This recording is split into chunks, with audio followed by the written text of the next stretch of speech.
Nakita ng mga bida ang isang blimp na dumadaan. Nabasa ni Brock na may airport malapit doon, kaya pinuntahan ito ng mga bida para mag-usisa. Sinabi sa kanila ng isang lalaki na ang blimp ay nagdadala ng daan-daang pasahero na naglilibot sa mundo, at ang loob nito ay puno ng mga kagamitang maihahalin tulad sa isang hotel. Lumabas ang isang flight attendant at naghanap ng Pokemon Doctor dahil may dalawang Pokemon na masama ang pakiramdam, habang ang mga lugar tulad ng Olivine City ay hindi kayang maglaman ng ganito kalaking blimp. Nag-volunteer si Brock at sinabing isa siyang breeder at laging may dalang gamot. Natuwa ang flight attendant at pinatuloy sila sa loob.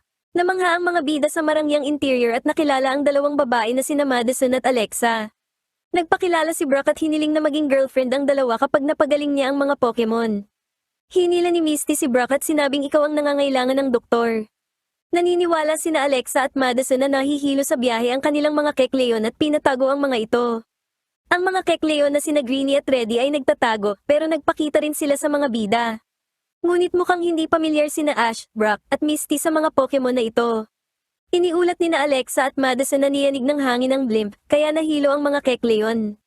Nahanap ni Brock ang gamot para sa motion sickness at ibinigay ito sa kanila, kasama ang ilang Pokemon burger na gustong-gusto ng mga Kecleon. Sinuri naman ng Team Rocket ang blimp mula sa labas. Inamin ni Jessie na hindi niya inaasahang ganito ito kalaki. Inisip ni James na pwedeng maglaro ng soccer o baseball dito, pero kinorek siya ni Meowth na hindi pwede, dahil gugulong lang ang bola sa gilid. Pinayuhan ni Jessie ang kanyang mga kasama na kuhanin ng blimp para gawing base ng kanilang operasyon. Nagpa siya ang flight attendant na dalhin ang mga Kecleon sa kanilang silid. Umakyat ang Team Rocket sa blimp at pumasok sa control room. Gayunpaman, na-realize nilang wala sa kanila ang marunong magmaneho nito. Sinabi ni Jessie na magnanakaw na lang sila sa loob, kaya naman nagpasalamat si James dahil makakatulog na siya sa kutsan ngayong gabi. Hinangaan ni na Alexa at Madison sina Pikachu at Togepi. Nagpasalamat sina Ash at Misty, habang inilabas naman ni Brock ang kanyang Pineco para magpahanga. Hinawakan ito ni Brock pero biglang sumabog si Pineco, kaya naman biro ni Brock ay mayroon itong dynamite personality. Naiwan ang mga Kecleon sa silid nang pumasok ang Team Rocket. Nag-alungkat ang Team Rocket at nakahanap si Meowth ng isang kahon ng alahas. Gayunpaman, kinuha ni Greenie ang kahon at isinubo ito. Sinubukan ng Team Rocket na kunin ito, pero biglang pumasok ang flight attendant. Humingi ng tulong si Meowth at aksidenteng nasabing balak nilang magnakaw. Nagalit ang flight attendant kaya naman nagpulasan ng Team Rocket pati na ang mga Kecleon. Inilabas ni Ash si Totodile at inilabas naman ni Misty si Poliwhirl. Hinangaan ni na Alexa at Madison ang masayahing ugali ni Totodile at si Poliwhirl. Maglalabas sana si Brock ng Onix pero sinigawan siya ni Misty dahil masyadong masikip ang lugar para kay Onix. Dumating ang flight attendant at iniulat ang nangyari. Gusto ni na Alexa at Madison malaman kung sino kina Reddy o Greenie ang may hawak ng kahon ng alahas. Naalala ng attendant na si Greenie ang may hawak. May isa pang flight attendant na dumating at sinabing kinuha naman ng Kecleon na si Reddy ang first aid kit ng isang Ginoo. Alam ni na Alexa at Madison na may 2 oras pa sila bago lumapag, pero naalala rin nilang noong huli silang naglaro ng hide and seek ay inabot ng 1 linggo at kalahati bago sila nahanap, kasama pa ang pulis. Nagpa siya ang mga bida na tumulong sa paghahanap. Nagpanggap sina Jessie at James bilang mga flight attendant para mas madaling makapaghanap. Inisip ni Meowth na kung ibibigay nila ang mga Kecleon sa boss, kasama na ring makukuha ang kahon ng alahas. Namangha sina Jessie at James kaya nagmadali silang maghanap. Sinubukan ng mga bida na maghanap pero alam nilang kayang makihalo ng mga Kecleon sa background. Napansin ni Pikachu ang isang pulang guhit pero sumunod muna ito sa kanyang master. Gayunpaman, nakita nitong gumagalaw ang guhit kaya binalaan nito si Ash. Nakita ni Ash na ito ay ang Kecleon na mabilis ding umalis. Hinabol ito ng mga bida, pero namangha sila kung gaano ito kabilis maglaho. Nakabitin lang pala ang Kecleon sa kisame at nakangiti. Nagpatuloy sa paghahanap ang Team Rocket. Nahanap ni Meowth ang Kecleon na inilabas ang dila na may hawak na first aid kit. Naalala ng Team Rocket na ang Kecleon na may alahas ay kulay berde. Nakitang muli ni Meowth ang berde kaya hinabol nila ito. Lumabas ang Team Rocket sa labas ng blimp pero agad ding nagtago nang makita ang mga bida. Pumasok ang mga bida sa silid dahil may nakita silang pumasok doon. Naghanap sila pero wala silang nahanap. Lumabas sila habang biglang lumabas si Wobbuffet na naging sanhi ng pagkabiyak ng kahon kung saan nagtatago ang Team Rocket. Nakita ng mga bida si Greenie sa labas ng blimp. Umakyat si Brock para iligtas ito. Umiwas si Greenie sa kanya at umakyat palalo. Umakyat din ang Team Rocket at nahanap si Greenie. Hinabol ito ni James at dahil tumatakas si Greenie, sinundan din ito ni na Jessie at Meowth. Tumigil si Greenie nang makarating ang Team Rocket sa isang makitid na bahagi at nahulog ang mga ito sa blimp.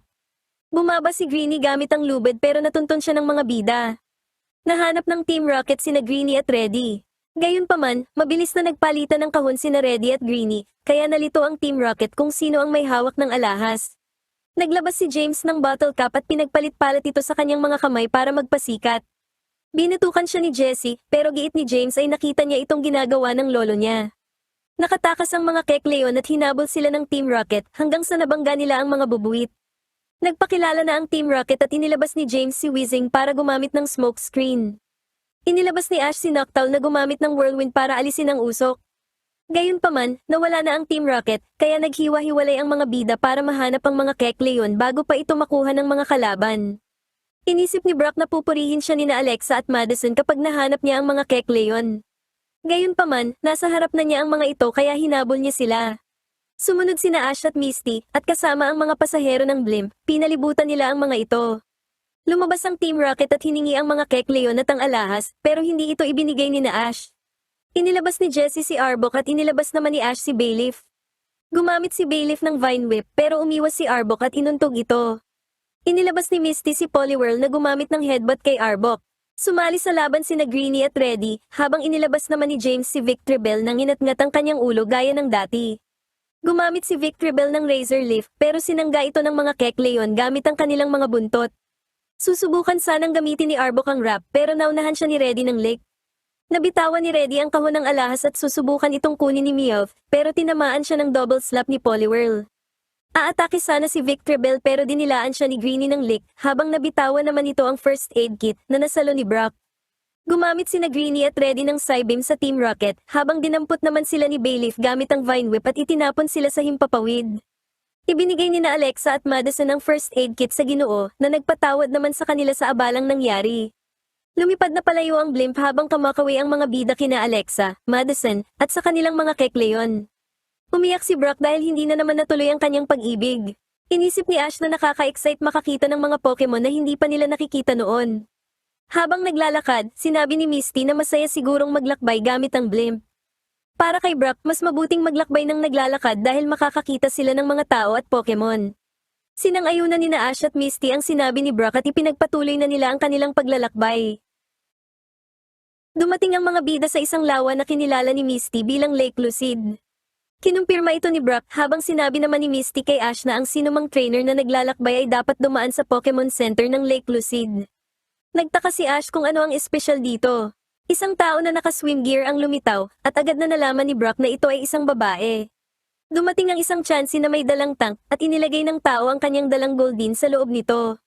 Hinubad ng tao ang kanyang gear at lumabas na siya pala ay si Nurse Joy. Nakipag-flirt si Brock kay Nurse Joy, pero itinulak ni Misty si Brock palayo dahil namangha rin siya sa Nurse Joy na ito. Nakita ni Joy na pagod na si Pikachu kaya inanyayahan niya itong pumunta sa center. Sumang-ayon si Brock dahil akala niya ay kasama siya, pero ang tinutukoy lang ni Joy ay si Pikachu, bagaman pinatuloy na rin niya ang mga bida sa loob. Natutuwa si Misty na narito si Joy, pero para kay Ash ay kapareho lang ito ng iba pang Nurse Joy. Ipinakita ni Brock kay Ash ang isang libro na isinulat ng Joy na ito na may pamagat na Spring Without Pokemon. Kinurek ni Joy si Brock at sinabing ang kanyang lola ang sumulat ng libro 50 taon na ang nakalilipas. Ikinwento ni Joy na ang lawa noon ay nadumihan ng mga pabrika, kaya sinuri ng kanyang lola ang tubig at isinulat ang mga nahanap niya sa libro. Nakita ni na Ash at Misty na malinaw na ang tubig ngayon. Nakahanap pa si Brock ng isa pang libro, ang Summer of Muck.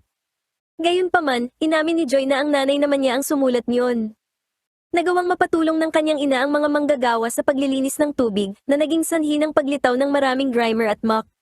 Gayunpaman, nalinis ang lawa at bumalik ang mga water Pokemon para manirahan doon. Ipinagpapatuloy ni Joy ang tradisyon ng paglilinis sa lawa. Isang dugong, tentacle, at Gyarados ang lumitaw. Sinabi ni Joy na dalubhasa siya sa paggamot sa mga water Pokemon na kailangang palakasin ang kanilang pisikal at emosyonal na lakas. Sinabi ni Brock kay Nurse Joy na kailangan niya ng emosyonal na lakas pero hinila ni Misty ang kanyang tenga dahil sa tingin niya ay masasaktan lang siya sa huli. Biglang naglaban ang isang dugong at Sidra. Sinabi ni Joy na nagsasanay lang ang mga ito. Naisip ng mga bida na ang pananaliksik ni Joy sa paligid ng lawa ang dahilan kung bakit ito nakilala ng husto. Inamin ni Brock kay Joy na siya ang pinakakamanghamanghang Nurse Joy at pumunta sa kanyang bag para kunin ang librong isinulat nito. Sinabi ni Joy na wala pa siyang naisusulat na libro, pero kapag nakagawa na siya, plano niyang pangalanan itong An Autumn Harvest Pokemon. Samantala ang Team Rocket ay nasa loob ng Tentacruel Robot habang binabantayan ng mga bida. Susubukan nilang kuhanin si Pikachu, pero tinamaan sila ng isang Tentacruel na gumamit ng Supersonic sa bat para mag-practice. Pumasok ang mga bida kasama si Joy sa center, habang nawala ng malay ang Team Rocket dahil sa Supersonic. Gumaling na si Pikachu, na ikinatuwa ni Ash. Nakiusap si Misty kay Joy na suriin ang kanyang mga water Pokemon. Gayunpaman, biglang napaatras si Joy sa sobrang takot at inaming galit siya sa mga water Pokemon. Ang Team Rocket ay nasa loob pa rin ng Tentacruel Robot at nagpaplanong manghuli ng ilang water Pokemon bilang bonus. Nakakita sila ng isang butas at inakalang ito ang pasukan ng Pokemon Center, kaya pumasok sila rito. Nalito si Ash dahil pinagaling naman niya si Pikachu, pero nilinaw ni Joy na ang ayaw niya ay ang mga water Pokemon. Narealize ni Misty na ang pangarap niyang Nurse Joy ay naging isang nightmare.